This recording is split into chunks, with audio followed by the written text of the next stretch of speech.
Hey everybody, this is Deb with Truthification Chronicles, and this is the 8th and final part of the Louie Gohmert document on Robert Mueller. He calls it Mueller Unmasked. And so this document has been out since April of 2018, and it's available through a link on Hannity's website, and I will include all the links down below. Really, this is the only one that I have a link to because this is really the only one that isn't linked to in the article itself, and so I don't have a lot of other digs on this one because most of this is self-explanatory, and also it's come out into the public knowledge more recently, so it's very likely you're familiar with some of these things. So I wanted to point that out to you. Remember, you can always speed things up if I'm not talking fast enough for you. So here we go. Mueller's unethical acceptance of appointment as special prosecutor. Robert Mueller had more than one direct conflict of interest that should have prohibited him from serving as the special counsel to investigate President Donald Trump. For one thing, President Trump fired his close friend and confidant, disgraced FBI Director James Comey. Mueller had long served as a mentor to Comey, who would most certainly be a critical witness in any investigation of Donald Trump. Mueller and Comey had also been exceedingly close friends beyond the mentor relationship. But Comey's insertion of himself into so much of the election cycle, and even its aftermath and conversations he had with the president himself, made him a critical witness in the investigation. There is no way Mueller could sit in judgment of his dear, close friend's credibility, and certainly no way he should be allowed to do so. Greg Jarrett explained one aspect of this situation quite clearly and succinctly at FoxNews.com in an article titled, "Greg Jarrett, Are Mueller and Comey Colluding Against Trump by Acting as Co-Special Counsel?" And the actual link for that is down below after all this quotation.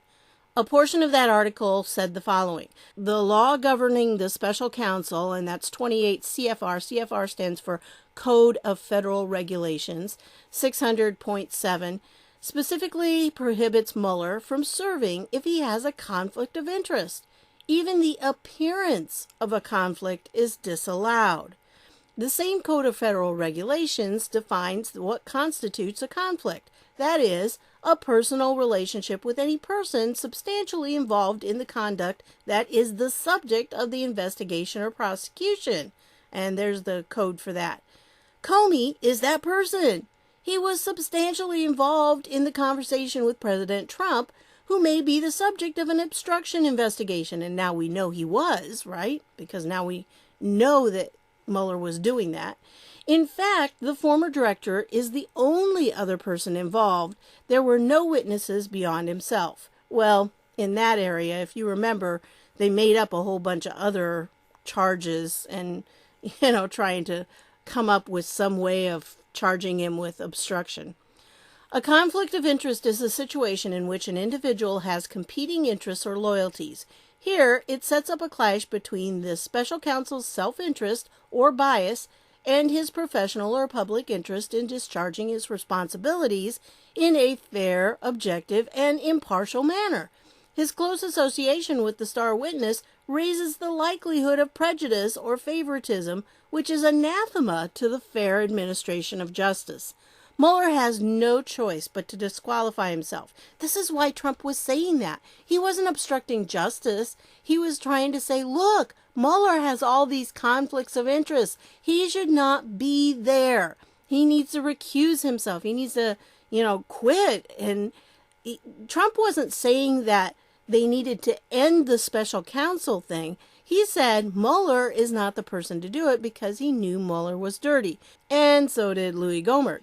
So, it's just so fun to see all this. And you're looking back at it and you say, wow, they knew it back then.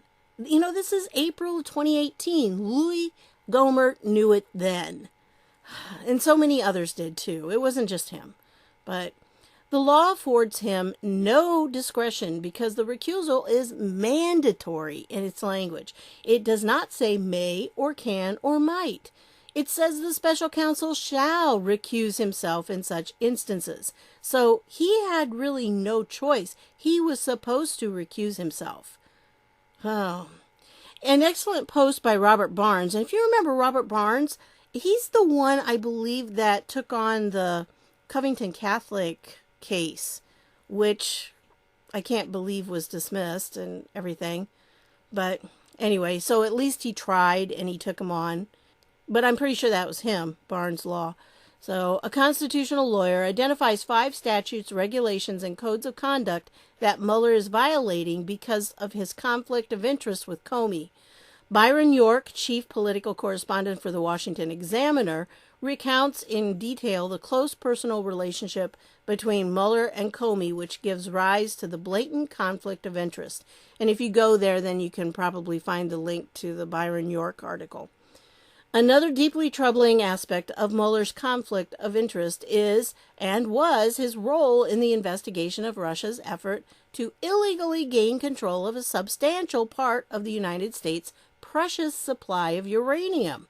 That investigation was taking place within the Mueller FBI, which should have had a direct effect on prohibiting Secretary of State Clinton from participating in the approval of the uranium sale into the hands that were ultimately the Russian government. Yeah, talk about Russian collusion. And yet, he was involved in that, but he didn't recuse himself. Of course, then U.S. Attorney Rod Rosenstein had direct control over that Russia uranium investigation in conjunction with FBI Director Mueller. And like I said, this stuff, I'm sure by now you already know that they were involved in all of this, and they should have recused themselves. Both of those 2 men should have. There's no way they should have been involved in anything with this. But that's how the deep state plays.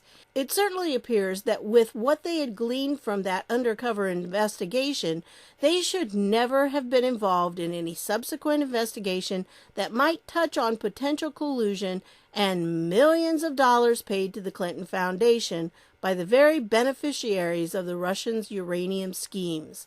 Rosenstein and Mueller's failure to warn against or stop the sale reeks of its own form of collusion, cooperation, or capitulation in what some consider a treasonous sale. Quite the interesting little duo, now in charge of all things investigatory surrounding their own actions. Yeah. In fact, Rosenstein and Mueller are now in a position to dissuade others from pursuing them for their own conduct. But it didn't work, because now we have Durham, and we know that he is looking into things big time. And I know some of you are getting frustrated, but hang in there. You know, there's just a massive amount of evidence he has to go through. He has to build his cases, and, it does take time, especially when there's so many of them. Special Prosecutor Mueller hired extremely biased attorneys and investigators who worked to stop Trump's election. Through it all, Mueller's modus operandi does not seem to have ever changed. He has hired 9 Democrat-supporting lawyers and no Republicans. Sure, all attorneys likely have political views, and that's not a problem so long as they do not affect their job. But not a single Republican was worthy of Mueller's selection? Were there no establishment Republicans who wanted to join him in railroading President Trump? Yeah, that was the problem. He couldn't find any of them. I don't think he looked too hard, to be honest. Mueller's handpicked team of Democrats reveal political views that distinctly conflict with Trump and the conservative agenda, raising questions about Mueller's bias and his ability to conduct a fair investigation. At least 9 members of Mueller's team made significant contributions to Democrats or Democratic campaigns, while none contributed to Trump's campaign, and only James Quarles contributed to Republicans in a drastically smaller amount than what he gave to Democrats. Analysis of Federal Election Commission records show that Andrew Weissman, Jeannie Ray, Andrew Goldstein, James Quarles, Elizabeth Prologer, Greg Andrus, Brandon Van Grack, Rush Atkinson, and Kyle Freeney all contributed over $50,000 in donations to Democrats, including Hillary Clinton and Barack Obama's presidential campaigns, various Democratic non-presidential candidates, and the Democratic National Convention. Mueller also has surprisingly strong personal ties to a number of the lawyers he hired. 3 former partners with Mueller at the Boston law firm of Wilmer Hale are on the payroll. Aaron Zebley, and Zebley, I believe, was the man who went in with him when he testified before Congress, and I believe, the one that was sworn in, I'm pretty sure it was Zebley who did that. Jeannie Ray and James Quarles. In addition to strong personal ties to Mueller, many of the attorneys have potential conflicts in working for persons directly connected to the people and issues being investigated. Jeannie Ray represented Ben Rhodes, ex-Obama National Security Advisor, and the Clinton Foundation in a 2015 racketeering lawsuit, as well as Hillary Clinton in a lawsuit probing her private emails. Aaron Zebley, former chief of staff to Mueller while director of the FBI, represented Justin Cooper in the Clinton email scandal as he was responsible for setting up Clinton's private email server. He admitted to physically damaging Clinton's old mobile devices. Yeah, so he smashed them up. Yeah. Andrew Goldstein joined the team after working under major Trump critic Preet Bharara in the U.S. Attorney's Office in New York. Bharara became a strong critic after Trump fired him as an Obama holdover and spoke on ABC News that there's absolutely evidence to launch an obstruction of justice case against Trump's team with regard to the Russia probe. Does he sound a bit prejudiced? Andrew Weissmann, notoriously a tough prosecutor, were previously accused of prosecutorial overreach, has a less than stellar career after various courts reversed his prosecutions due to his questionable conduct and tactics. As director of the Enron task force, Weissmann shattered the Arthur Andersen LLP accounting firm and destroyed over 85,000 jobs. In 2005, the conviction was reversed by the Supreme Court. In other words, the only true crime in the case was the murderous destruction of 85,000 jobs and the lives they ruined. Weissmann's next conviction threw 4 Merrill Lynch executives into prison without bail for a year, only to be reversed by the Fifth Circuit Court of Appeals. Weissmann subsequently resigned from the Enron task force, a suspiciously timely move, as the public eye had just caught sight of his modus operandi. They were starting to catch on. Additionally, Weissmann has unsightly political ties, having attended Clinton's election night celebration in New York City. Celebration. I'm sorry, that just doesn't fit, does it? But it was a celebration for me. Yay! He also sent an email to Acting Attorney General Sally Yates praising her boldness on the night she was fired for refusing to enforce President Trump's travel ban. President Trump was trying to enforce the law. Weissmann was trying to enforce his bigotry against Trump and the Republicans. Peter Strzok was removed from Mueller's team after more than 10,000 texts between him and former Mueller investigator Lisa Page were found to contain vitriolic anti-Trump tirades.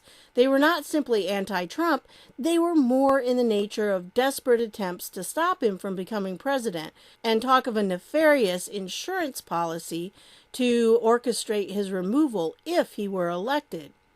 So, we already know all this. Like I said, this stuff has been coming out just recently, so none of this is probably news to you. But when you see it all put down like this, Louie Gohmert has known this for how long?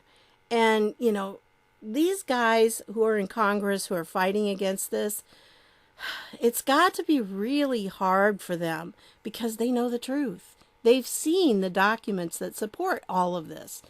So, we haven't seen it because a lot of them are classified. But hopefully, after Dan Coates leaves, hopefully we'll get to see some of them. Or maybe a lot of them. That would be nice. Anyway, General Michael Flynn. Michael Flynn is a man who was caught up in manufactured controversy from the moment he stepped into his role in the Trump administration. The circumstances surrounding his takedown have become one of the more puzzling aspects of the Trump-Russia investigation. Okay, just real quick, I want to put this in there that remember, Obama fired Flynn.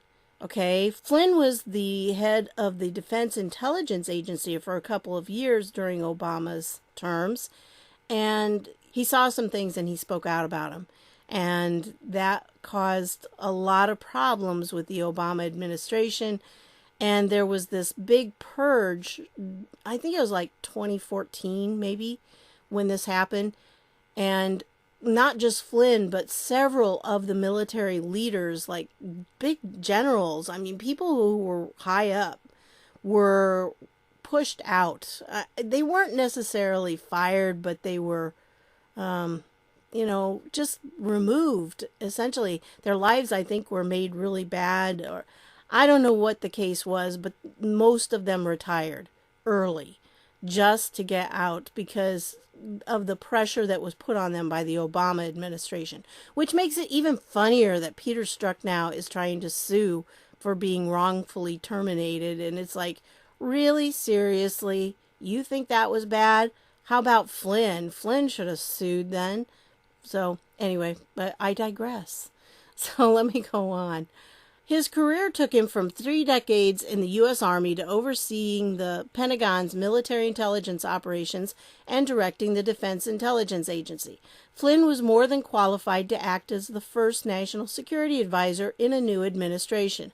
However, his influence and zeal made him a clear target for the Trump-Russia investigation.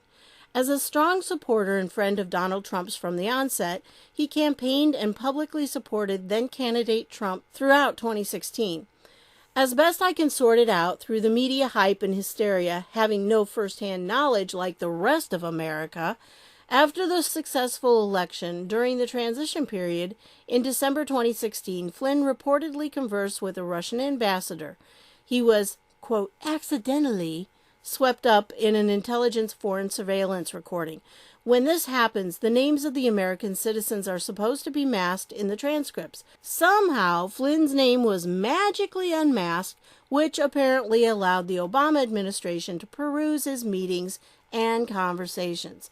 Parts of the classified transcript of that conversation were leaked to the media by rogue deep state lawbreakers, criminals who Mueller seems completely disinterested in. Yeah, really, I mean, if he were interested in the truth, he would have gone after them, because we know that, the unmasking of Flynn's name was a crime. And yet nobody wants to talk about it. It's a felony. They should have been nailed for it. But nobody seems to care. This appears to be what fueled the media-driven narrative of Trump campaign collusion with Russia, because Flynn had a discussion with a Russian ambassador, which conversation is absolutely legal and advisable. He was the incoming national security advisor. Duh. A media-generated doubt clouded Flynn's reputation, as the discussion was long reported as having taken place during the campaign, which could possibly be illegal, but was later proven to have been after the election and during the transition, which should not have been illegal.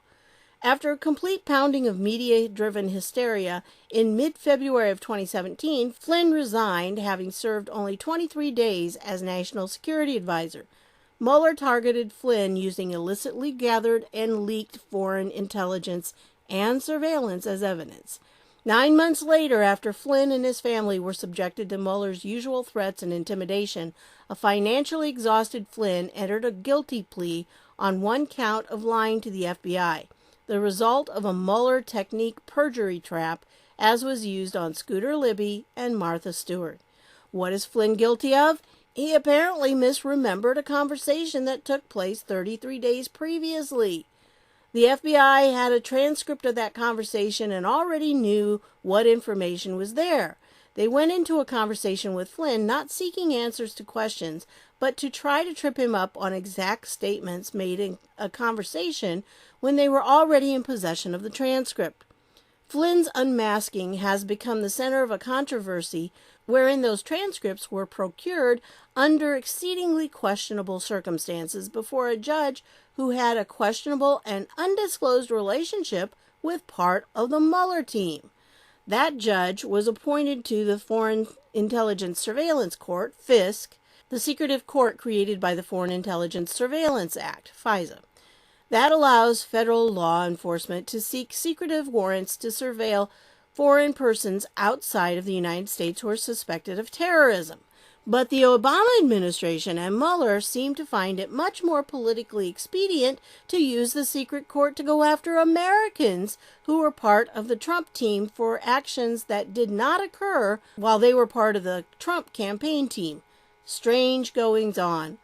One could argue that Judge Rudolph Contreras, the federal judge who accepted Flynn's guilty plea, conveniently misremembered that he also served on the FISA court as a judge and conveniently misremembered his friendship with the FBI agent whose interview was used as evidence against Flynn. As it turns out, the FBI interview notes of that very encounter with Flynn may exonerate Michael Flynn, crushing Mueller's case against him, not to mention the highly questionable hearing before a judge who may well have been recused much too late to save the Flynn prosecution. Yeah, because, that Contreras guy, he recused himself right after he made the decision. Yeah, it was so shady. A FISA judge too close to the government agents involved. The FISA-authorized FISC is built upon the principle that highly delicate cases dealing with government surveillance of foreign agents and officials would be handled in an unbiased and respectful environment where secrecy at all costs was critical. There's supposed to be an added precaution to prevent any potential for bias in a FISA judge by having a rotation of judges. That is why it is such a shock to find out now that Mueller's case against Michael Flynn would happen to end up before the, quote, randomly selected, very dear close personal friend of FBI Special Agent Peter Strzok, who hated President Trump with a passion, as evidenced in his text messages with colleague and paramour Lisa Page. U.S. District Court Judge Rudolph Contreras, or Rudy, as Strzok likes to refer to him, should have recused himself from such a highly sensitive case involving the ultimate attempted removal of the duly elected President of the United States, who happened to be despised by the very people who, by law, were required to prosecute with fairness. He was later forced to recuse himself and be removed from the Flynn proceedings without public explanation. This forced recusal was an unmistakable indication that he never should have been involved in the Michael Flynn plea agreement. Judge Contreras' conflict of interest has yet to be explained by the court. Contreras is one of the only 3 local FISA court judges, and by default is likely one of the judges who have on 4 occasions approved the Title I surveillance of another character in this melodrama, Carter Page. This is the case where the FBI is known to have intentionally misled the FISA court by using as evidence the illustrious Steele dossier, a sordid opposition research document paid for by Hillary Clinton's presidential campaign and the Democratic National Committee, DNC. Oh, what a tangled web of crime Special Prosecutor Mueller's team appears to have helped weave, and of what Mueller appears to be completely disinterested, all while he searches high and low for an elusive crime to pin on the president. Mueller ignores apparently provable crimes involving the Clinton campaign, the FBI, the FISA court, the intelligence communities. Strategically timed leaks of selective classified information are being used to target individuals for investigation in order to create the appearance of some sinister crime having been committed. Upon closer scrutiny, the cases fall apart, yet slam-dunk federal criminal cases of leaking classified material are going on under Mueller's nose, and by those within his purview and his team. When we think of all the leaks from Mueller's investigation, it brings to mind Wilford Brimley's quote from Absence of Malice. "You call what's going on around here a leak? Boy, the last time there was a leak like this, Noah built himself a boat." Yeah, really. Such a leaking going on. Case in point, Erik Prince. As Lee Smith put it in a recent article from Tablet Mag, Robert Mueller's Beltway Coverup, News that Special Counselor Robert Mueller has turned his attention to Erik Prince's January 11, 2017 meeting in the Seychelles with a Russian banker, a Lebanese-American political fixer, and officials from the United Arab Emirates helps clarify the nature of Mueller's work. It's not an investigation that the former director of the Federal Bureau of Investigation is leading. Rather, it's a cover-up. Mueller is said to believe that the Prince meeting was to set up a back channel with the Kremlin. But that makes no sense. According to the foundational text of the collusion narrative, the dossier allegedly written by former British spy Christopher Steele, the Kremlin had cultivated Trump himself for years. So what's the purpose of a back channel when Vladimir Putin already had a key to the front door of Mar-a-Lago?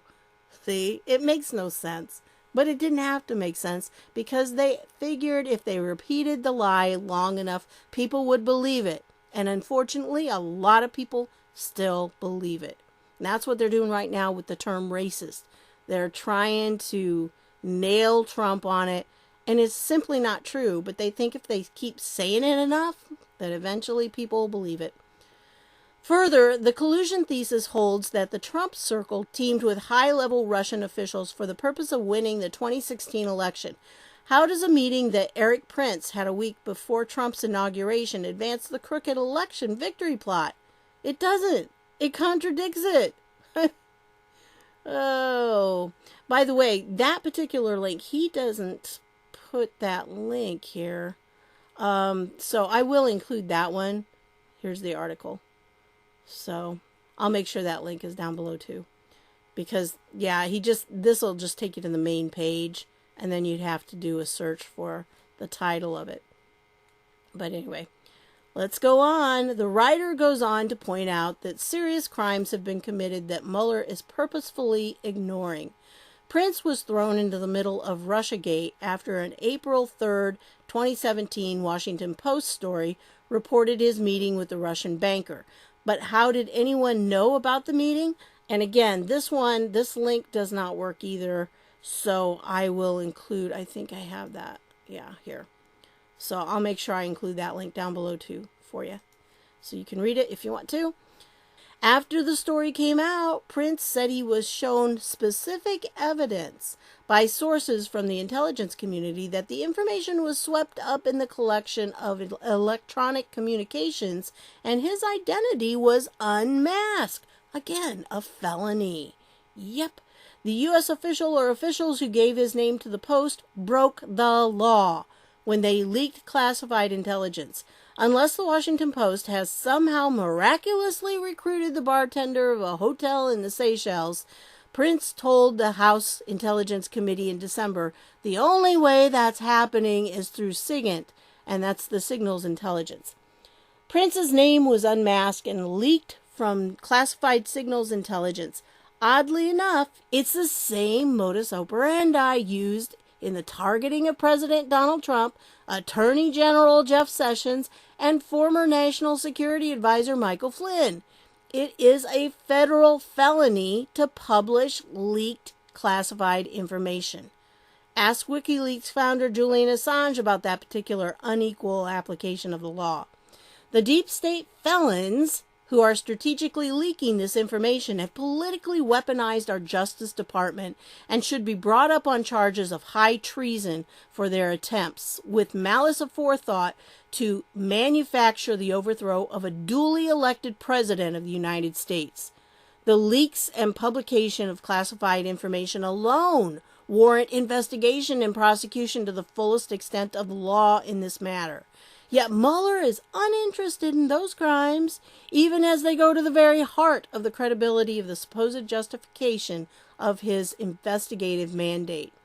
Yet, as I've demonstrated here, the man put in charge of the investigation of this Russia collusion, Robert Mueller, has perfected the art of abuse of the justice system for personal and political gain. He is uninterested in any criminal activity that does not further his cause of damaging this president. If you think that is harsh, consider the criminality of the FISA court abuses by the Obama Department of Justice and FBI. We've all heard ad nauseum about the infamous Steele dossier, the opposition research document paid for by the Clinton campaign that was used to manufacture the Russian collusion narrative and spark what became the Mueller investigation on our president. On June 18, 2017, Mueller protege and disgraced former FBI Director James Comey testified in front of the U.S. Senate Select Committee on Intelligence about the Clinton campaign-funded document, telling Congress that the document was, quote, salacious and unverified. And this link right here gives you the full text of his testimony. Okay, it's just written. It's not, a video or anything, but at least you can see the text of it. Foreign Intelligence Surveillance Act, or FISA, created a court called the Foreign Intelligence Surveillance Court, FISC, to allow secret warrants to surveil agents of foreign governments, be they U.S. citizens or non-U.S. actors. In October of 2017, the Obama DOJ FBI successfully applied for one of these secret warrants to surveil Carter Page, a short-time Trump campaign volunteer. I actually believe that there were warrants on other people too, so that they did not just do Carter Page. I think they had one on George Papadopoulos and on Mike Flynn and probably on Manafort too.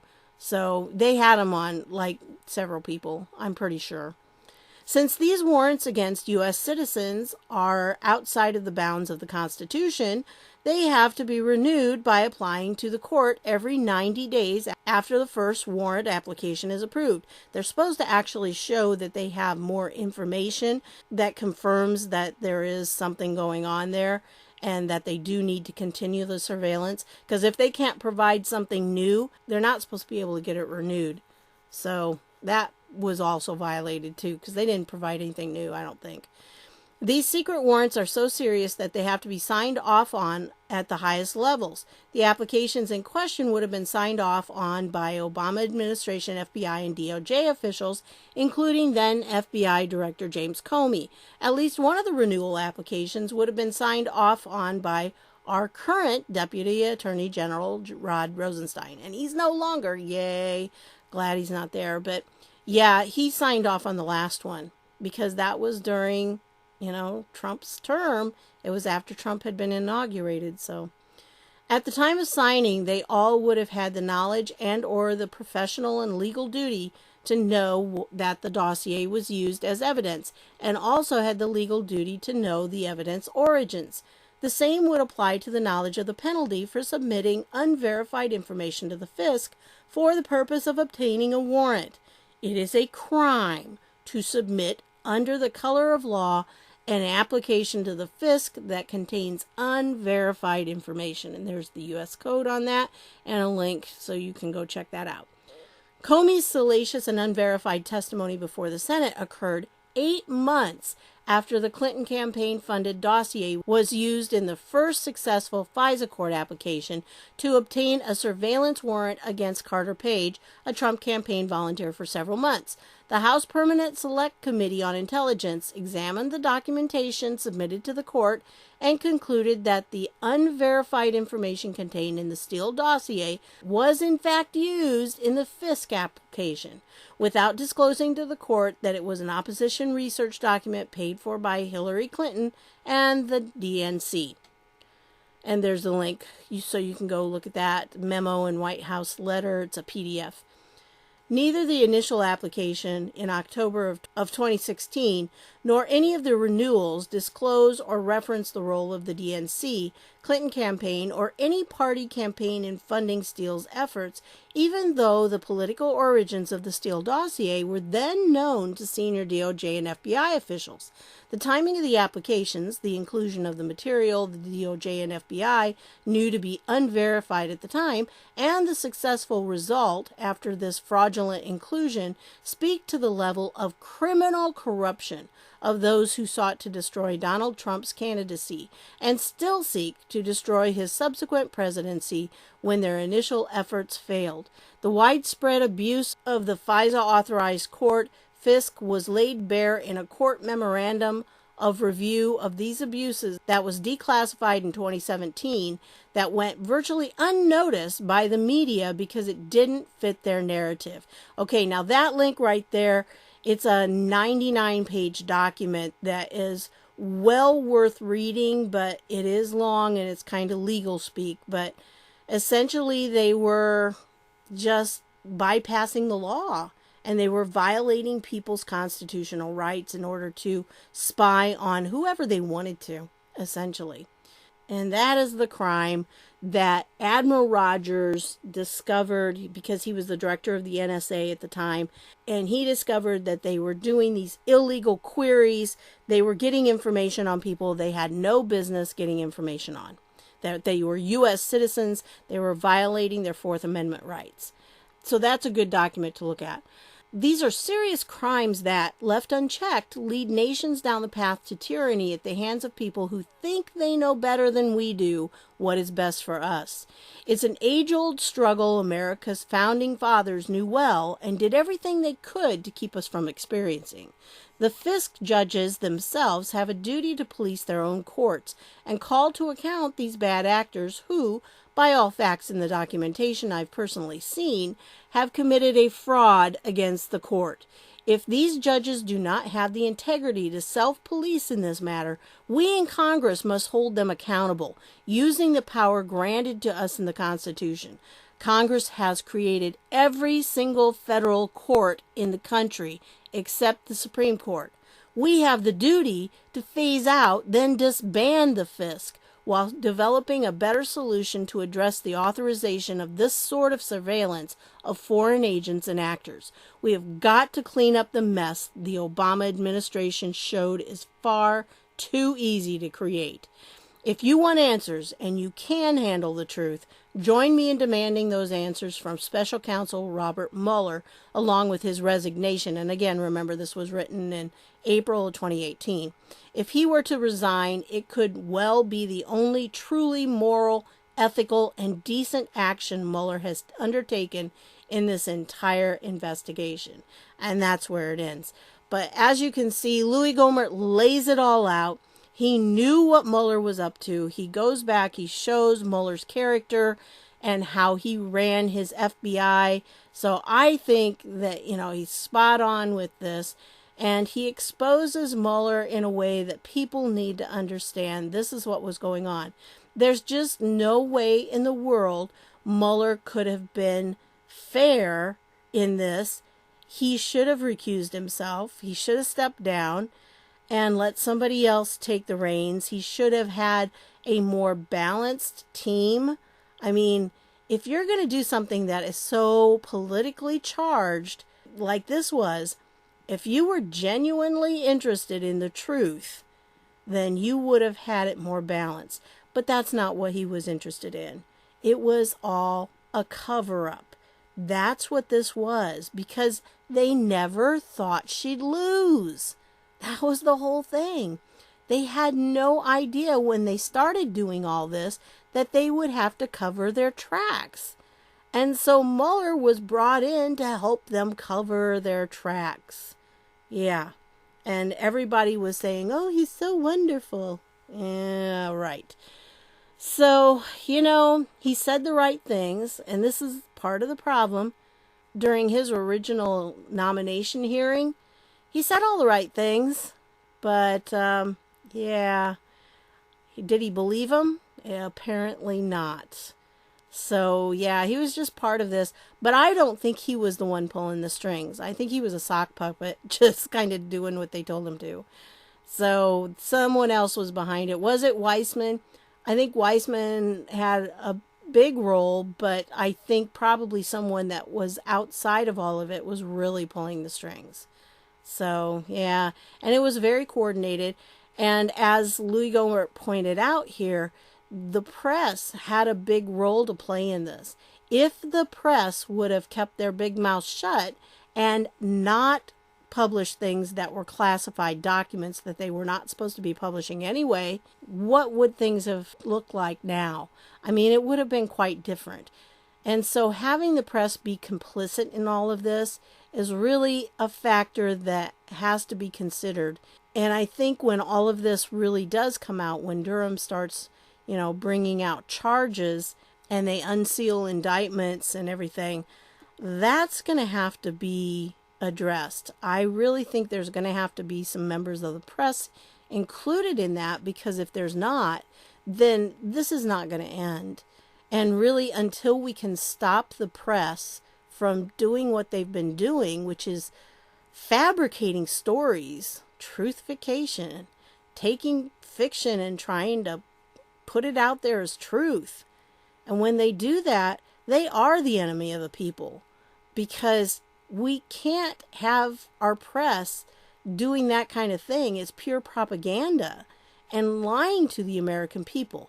We need to know the truth. And if we have an honest press, then that's what we will need to go forward from this.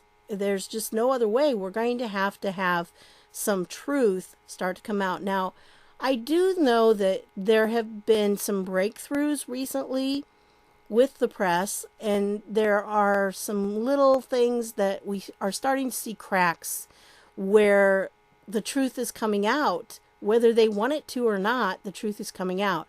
And there are people like me and others on YouTube and in other social media who are able to present documents and things that the mainstream media is not putting out there, but they should be.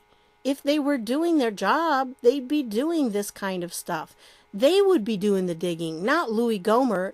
Louie Gohmert shouldn't have had to write this. It should have been written by someone in the press. There should have been a series of articles about these things, because this was a pattern. It was very obvious that Robert Mueller was doing this. But the press wanted to cover up. They didn't want people to know what Mueller was doing, because they're complicit with the people that are pulling the strings. And that should scare all of us, because that's what the press is supposed to be doing. It's supposed to be keeping our government honest, but it's not, because it's part of the corruption. And so I know that a lot of people have been frustrated, especially, with the 17th letter of the alphabet. The biggest fear that the elites have is that the truth is going to get out there. And so when people like you and me start telling the truth and we start putting it out for other people to hear, that is terrifying to them.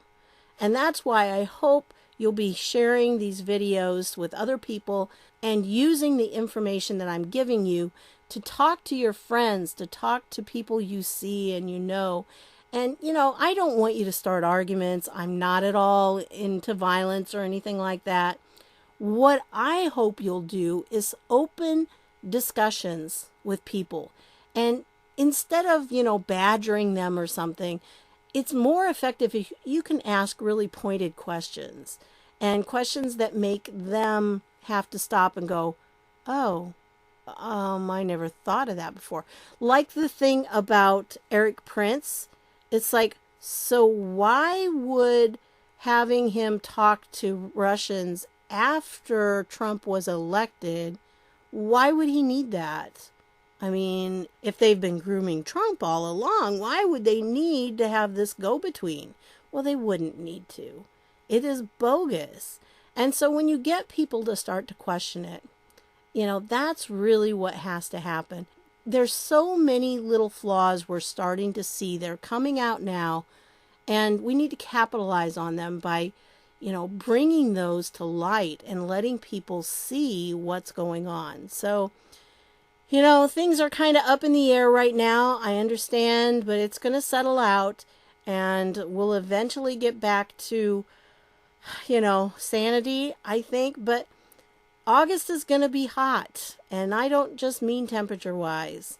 Lots of things are happening, and I don't know when Dan Coates exactly is going to be leaving, but it's not going to be much longer. And we should be getting that IG report from Horowitz soon. Stuff is going to happen. Stuff's going to happen. And when it does, it's going to happen like boom, boom, boom. I think it's going to be pretty fast. So hang in there, buckle up. I think it's going to be an interesting ride. But we've seen so much exposed already that, I know people are saying, but nothing ever happens. Yeah, if you've seen where we started when Trump was first elected and where we are now, we have moved a long way. It's not as fast as you or I may want to see it happen, but it's still happening. So hang in there. It's getting close. Every day we're one step closer, and it's not going to be long. It really won't be. We're going to see a big bunch of people who are behind bars one of these days. Now, remember, I put all of these in a playlist. So if you want to just share one link, you can share like the playlist link. So that'll be down in the notes too. So you can get that there. And you can also get it by going to my channel page, and you can see it there under playlists. So yeah, share the playlist so people can get the whole picture of what Louie Gohmert said here, because it's an incredible document. It has a lot of truth in it, so much information, and you really can see his heart in this. He just wants to see our country come back to where it's supposed to be restored, to be honest, to be truthful. And our government has a long way to go before then. So that's what I've got for you on this one. I want to thank you for stopping by, and I'll see y'all later.